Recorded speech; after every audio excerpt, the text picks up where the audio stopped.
Okay, this is gonna be the bus.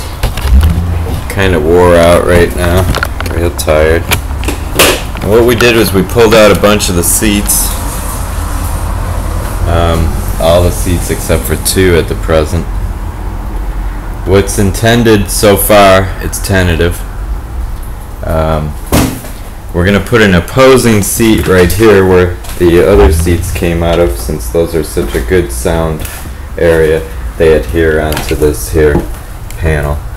An opposing seat right there, and then where this seat was, we're going to put a table, so there'll be a little dinette like thing here. On the back side, since we have these hubs sticking out here, there'll be a refrigerator and a sink and a stove in this area. On the back side of that hub thing, there'll be a toilet and a shower. On this side, we're going to be tight about an inch or two away from this hub, and it's going to go the full length up, and it's going to be a hutch or armoire or some sort of storage space thing. The water tank is going to be back here where that tank is. I'm not sure if that tank's going to be what is going to go on this bus. We haven't even tested that tank. Kind of tired right now. We put in these cool rope lights. They're really neat looking at night. The welders haven't been very reliable at this point. We overpaid one, and he didn't come back for, well, 3 days. He was here for 3 hours. So up here I was thinking this would be the only passenger seat up front, and I'll put some sort of a laptop holder here so that this person can dictate which way I'm supposed to turn if I'm driving. Over on this side, I was going to leave this pretty much open so that when someone comes in, they're not cramped to this 2-foot or whatever this is opening. So this table is just temporary, so is that one in the back. As far as the batteries, we upped the batteries to the truck to 3 deep cycle batteries, 12 volt, 210 amp hours. Right now the battery bank's sitting at 12.7. I'm only creating 1.2 amps with 2 panels, but it's very it's raining outside right now. There's no sun, but I'm using 0.6 amps for this thing here, which is so I can see the front of the building and see if anyone comes and whatnot. These are going to be the junction boxes for the solar panels for the batteries that are for the motor. This is going to be a solar powered bus, so the alternator's coming out and solar is going in. That's the quick disconnect, and that's some serious wire going in there, by the way. That was like $160 for nothing. As far as the battery banks for the rest of the bus, which are going to power refrigerators and things of that nature, the full length of the bus is getting cut up, chopped by the welders, and they're going to hold as many batteries as I can fit. I have about 60 batteries, but I don't think this is going to hold 60 batteries, and I would go out there, but it's raining right now. It's kind of sprinkly. Above the windows, see that channel lock over there? The thinner stuff on the right there is what we're going to use up here. It's going to run the full length of the bus, and that's going to hold solar panels like on that roof. See that middle section where it's like 12 panels and they're all the same?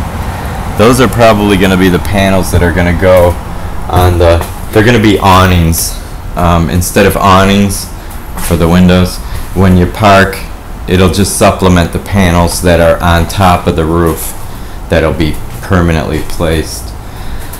So 40 foot of roof, say 30 foot to be practical, 30 foot, and so about 15 or so panels are going to fit on the roof, and most of those are going to be 200 watters or thereabouts, the biggest ones we have.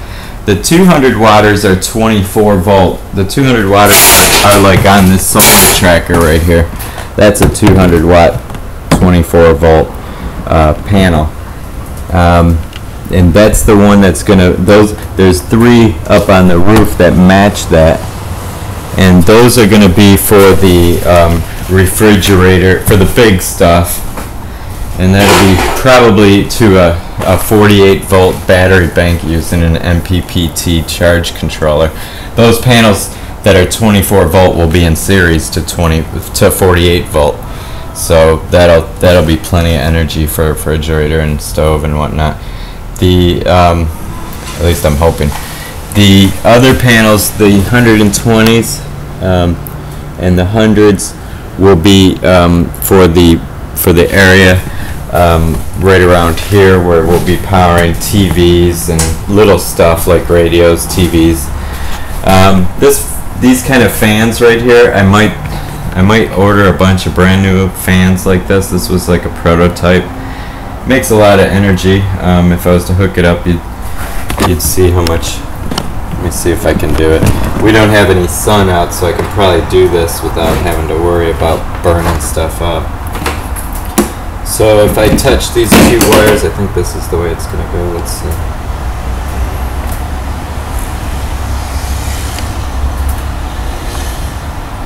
Yeah.